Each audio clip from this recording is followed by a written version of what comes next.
This video is not intended for audiences below the age of 14. And let's be honest, you're not going to really want to watch this video anyway, so just leave, please.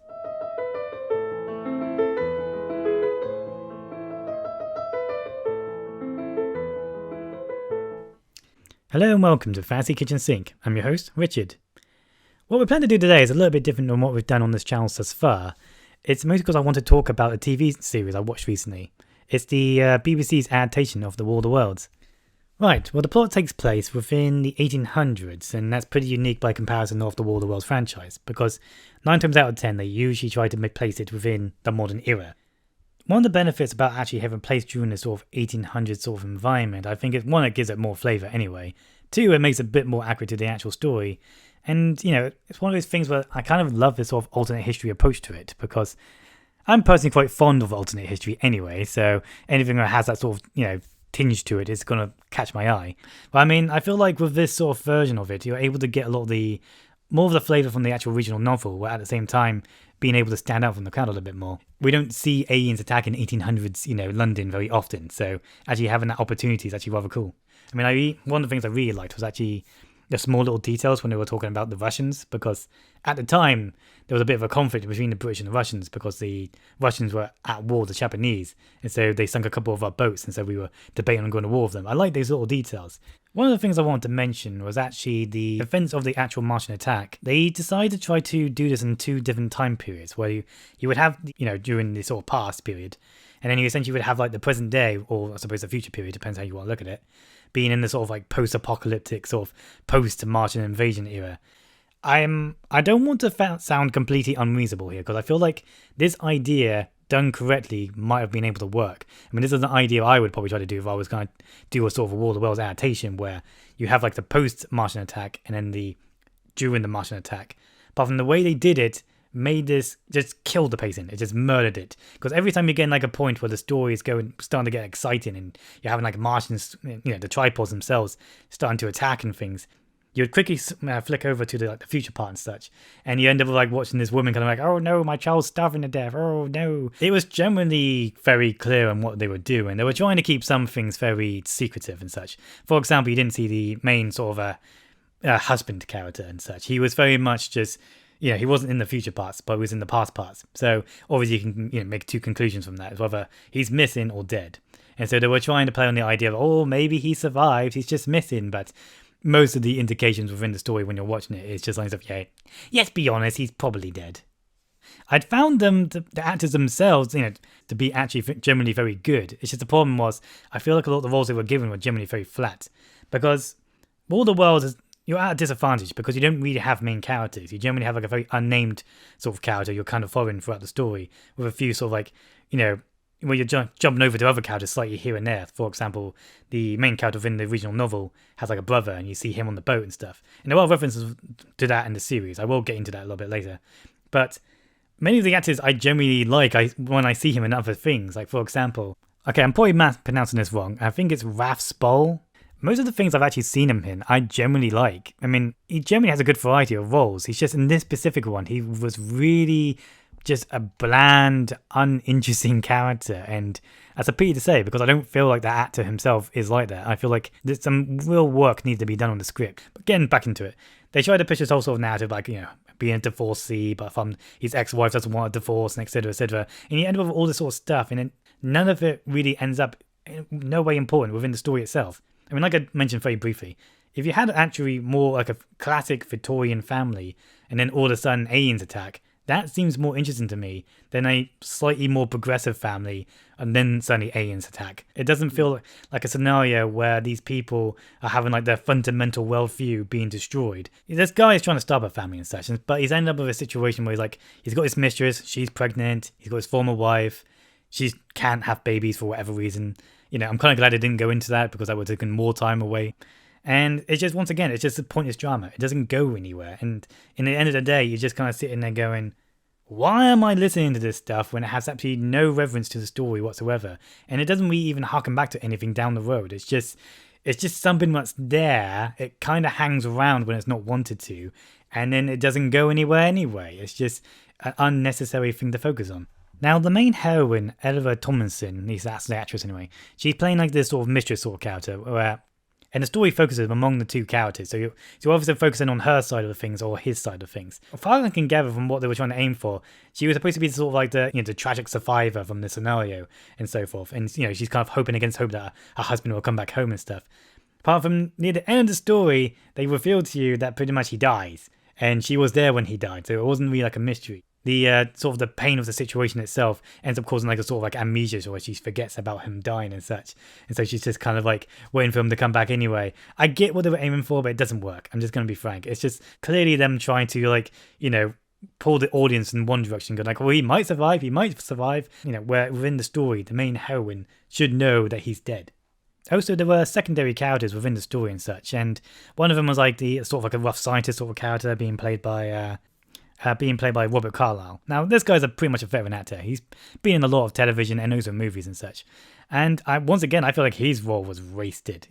Because he's a good introduction actually to this sort of movie, in the sense of he's the guy who essentially figures out that the aliens are coming from Mars. He's the guy, taking the photographs and such. And I mean, some of the other characters were kind of like winks and nods to like aspects of the book. For example, they have like a priest character. He only shows up in the future scenes. He's not in the past scenes at all. He's no way connected to the actual book version, because in the book, the priest character is actually rather important in the sense of it creates this really dark moment where he's, the priest is talking out his religious fervor and such, and so the main character ends up killing him just to keep him quiet so they don't get discovered by the Martians. In this version, all he does is like, I'm the priest. Oh, we need to pray to God. That's how we defeat the Martian weed. Oh, okay, we found a way to defeat the Martian weed, but I don't like it because it doesn't involve God. End. Once again, it doesn't go anywhere. And this keeps happening with all these other sort of like wink and nod sort of characters. Like they have within the book, you end up with a character called the Artilleryman. And he ends up kind of important because he shows up near the beginning where he's like, the Martians are first attacking, disappears for a while because you think he dies, then he shows up again. So they have a character like that, apart from he clearly dies and then never shows up again. And so you're just sitting there going like, why was this included? I don't see the point here. One of the main things I would generally say is if they just played it straight and just kept things a little bit more closer to the book, this adaptation would have came out better, to be frank. This constantly keeps happening with this story where they're constantly overthinking things and trying to trick the audience and going like, oh, see, it's not quite like the book. And you just sit there and go like, yeah, but the book was better. So why not just do the better version? I mean, one of the things I will generally say was a nice thing about this is you can tell the BBC really put the money where their mouth is with this project, because all the costumes, all the landmarks and so forth, and even how the tripods and the aliens themselves look generally works. There's nothing about it where I sit there and go like, oh, that looked particularly cheap or that looked particularly crap. It was a generally nicely made program. It's a good show in that respect. I will say there are problems here and there. Once again, some of these problems are annotation-wise, and I think I know the whys, but these are guesses. I mean, for example, there was a build-up to a sort of a naval bit. Because within the book, there's actually a bit where they jump to his brother and you have like a massive naval battle. I think the boat was named the Thunderchild, where essentially you have these tripods for attacking people and they're trying to get people on the boats. So you end up with like a civilian boat trying to quickly get out. And so a military boat moves in to try to defend the civilian boat and ends up dying in the process. Now, when this was starting to be built up within the series, I was actually getting hopeful. I was thinking like, oh, cool, we're going to get to see a cool naval battle between the tripods and the battleship. And it just didn't happen, and I don't know why. The only reason I could think of is the fact that they thought it was just too expensive. So you end up with the tripods like walking around on the beach going, we're going to kill people, and then they end up with the battleships just shooting them and killing them. And so you just end up sitting there going like, okay, that's not technically bad. I mean, it's okay. It's not what I wanted. I wanted to see a cool battleship get destroyed by tripods, not, a bunch of tripods look kind of confused, going like, oh, damn, water. Oh, if only we thought about invading a planet that didn't have water. Ugh. And then they start attacking people instead. And I don't know what they were thinking in that one. But the actual special effects themselves were good. It's just kind of a case of, I have a few quips here and there on designs, because this is going to get really more into the specifics of the Martians, the aliens themselves, and how they were designed. For example, they had cinders what came from space within the original book. And so when you end up with these cinders crashing into the countryside, unscrewing themselves and little aliens popping out, that was considered, back then. And I was kind of hoping for like a little re-adaptation of that. What we got was essentially what these spheres were crashed onto the ground and such. And so they trying to make them more alien, I suppose, in that respect. Well, I'll give them encouragement on that respect. Making the aliens more alien is always generally a good thing, because I always get fed up with the sort of the bumpy head sort of aliens we see in a lot of sci-fi. But in this case, they kind of made a problem where the aliens themselves made less sense. For example, the heavy sort of spheres were just too small, so I'm just kind of sitting there guessing, like, what is this, like liquid material? What forms into the tripods? How does this work? And I don't feel like that's something you really should be trying to guess with this. It's, the story of the War of the Worlds is pretty straightforward. Aliens attack, we've tried to fight them off, we fail, they end up getting defeated. I shouldn't be sitting here kind of trying to guess, like, how does a tripod get out of this sphere? How does that work? And also other problems I had was actually design-wise. For example, they tripods themselves. I mean, the best way I can describe it is the fact that when you look at other tripod designs within, like, other things, like specifically the 2005 movie, they have a lot of personality. They have all these like little like tendril arms, what can act a bit like a cobra frill, and you got like lots of little moving parts. So it can produce a lot of personality. With this version, they came over really flat. They just look like a bowl with an eyeball and big spider legs, and that's just kind of boring in my eyes. And one of the things I did actually like about them was actually the fact that how they introduced the black smoke, because a lot of the adaptations within the War of the Worlds, they just don't do that. They just kind of just skip over that aspect. And I really liked that. But the problem was, once again, they mishandled it. The black smoke within the original novels were pretty straightforward. It was it's a chemical attack to kill people. And I actually really like that, personally speaking, because it really harkens back to World War I and the chemical attacks within then. It's a sort of horrible imagery you can imagine. War of the Worlds novels were written before World War I, so it's amazing that they kind of predicted this horrific method of killing people. But in this version, they're trying to be clever and trying to connect the black smoke with like the terraforming of the planet, what leads into like the future scenes of the series, where you have like, oh, the world's all red and covered in, horrible red weed and stuff, and everything's just terrible. And it's all because of that damn black smoke. It spread this virus around, spreading the weed. And I'm just kind of sitting there going like, why are you making this complicated? You really didn't have to do that. Just keep it simple. Just play it straight, like I say. If you just had it as a poison gas, I don't think people are going to be sitting there going like, oh, if only that poison gas was connected in a greater narrative and purpose. I'm just sitting there going like, just play it straight. It's not necessary. One of the other things I generally didn't really like about it was also the fact that the design of the actual Martians themselves. Now, within the book, Martians, they sound kind of comical, and that's actually one of the things I kind of like about them, but they're essentially like large brains with like tentacles coming out of them. It sounds really hokey, and that's probably one of the reasons why they tried to get away from that in this series, because they want to make the aliens scary. But one of the things they shouldn't underestimate about that was the case of the aliens actually looked intelligent. They actually looked like they could build technology. They could find a way to get to one planet to another, and they could build tripods and heat weapons and so forth. Within this new version, they have the Martians looking more like sort of like tripod spiders, the best way I can describe it, with no eyes and no real mouth. They have like a sort of like a spike they use to suck blood out. Now that on its own is interesting. I do actually like that, because once again, within the original novels, the Martians, they consume blood by ejecting it straight into their system. And so I actually like that idea of these Martians actually drinking blood. Apart from the problem was, they just came over looking like an animal and not like an actual intelligent species. They don't look like they could actually build technology. And they even act a bit like animals within the show. And so I'm just kind of sitting there going like, who do you work for? Because clearly you're not the masters here. One of the other problems was a case of they weren't happy with the classic ending of the book, because they wanted to try to make it a bit more specific and try to do a bit of a ha-ha moment. Because within the original novel, we all know the ending. Essentially the aliens get taken out by viruses and not by the weapons of man. And they were always kind of like implying that it might be just a common cold, something we have gotten over generally very well. In this one, they were trying to be clever and going on the lines of, you see, the Pacific virus what caused the destruction of the Martians was yellow fever.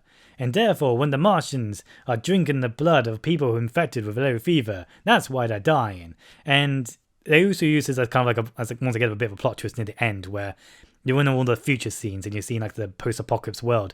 They end up like getting blood from a person who has a yellow fever. I think it was like the main heroine's son or something, and like using it to spray on the weeds and stuff. And it was like, we're remarkably killing them. See, we found a way to defeat the Martian weeds and save the world.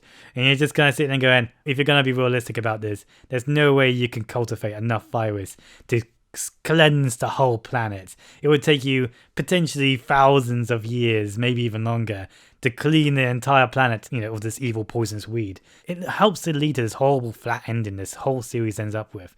where you just kind of end up going like with this pretend victory, and you're just sitting there going like, oh, aren't we clever, and all the poignancy about it, and I'm just sitting there going, I'm not, there's nothing clever about this, there's nothing poignant, and that's just not interesting, I'm sorry.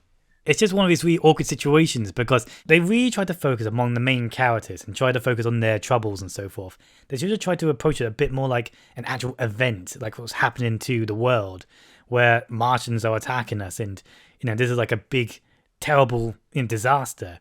I mean, a good example of this would be like World War movies, where you end up with kind of two different types.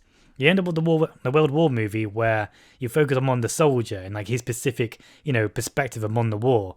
And then you end up with the other type of World War movie where you focus on the war itself, like the actual conflict or battle. I mean, I think the movie Dunkirk actually did this quite well, where they focus among different characters and like their personal perspective among this big event. I feel like if they took that approach with this material, this entire series would end up a lot better overall. But because they had to focus constantly trying to switch over to the future, switching over to the past, switching over to like the emotional troubles among the main characters and so forth, it just doesn't work. The characters are not interesting enough, the pacing is constantly being murdered, and you just end up with an incredibly deflated series. And that's really depressing because I really wanted to like this. There's a lot to like, and taking this sort of alternate history approach. I just wish it worked out better. And I mean, I can nitpick here and there about certain things, like for example, there's a lot of sort of like plot conveniences that keep popping up where, the characters need to be in the right place. So I think a soldier tries to conscript the main lead into the army briefly. It doesn't serve any real purpose. They just need them to be there for a Martian to attack. And it's just little things like that. There's little flaws within the storytelling. What really does undermine the series, and that's a real pity. So just to kind of quickly round things up, do I think this series is worth watching? To a degree, but you have to have really measured sort of reasonings to watch it, because I feel like the flaws outweigh the positives. I really wanted to enjoy this. I really want people to watch this because I want to encourage people to watch more science fiction being made in Britain, specifically by the BBC, because I would love to get like new adaptations or maybe things like Blake 7 or just something new maybe. But I can't safely say you will probably enjoy this. I think the probability of you walking away disappointed is too damn high. It's flawed, it has cool ideas, but it does not work overall, sadly. So yeah, I suppose that's the end of this video. We are actually planning to do some more War of the Worlds content down the road. We're planning to work on a video where we're going to discuss the history of the franchise and the various different adaptations. So if you like what you've seen thus far, please stay tuned and hope you look forward to that. And yeah, please like, subscribe, and do all the other social media things that helps these sort of channels grow. Where, we kind of need it at this point. And if you want, maybe check out our Teespring store. We've been working on that and creating some new designs. And yeah, I hope you enjoy the rest of your day.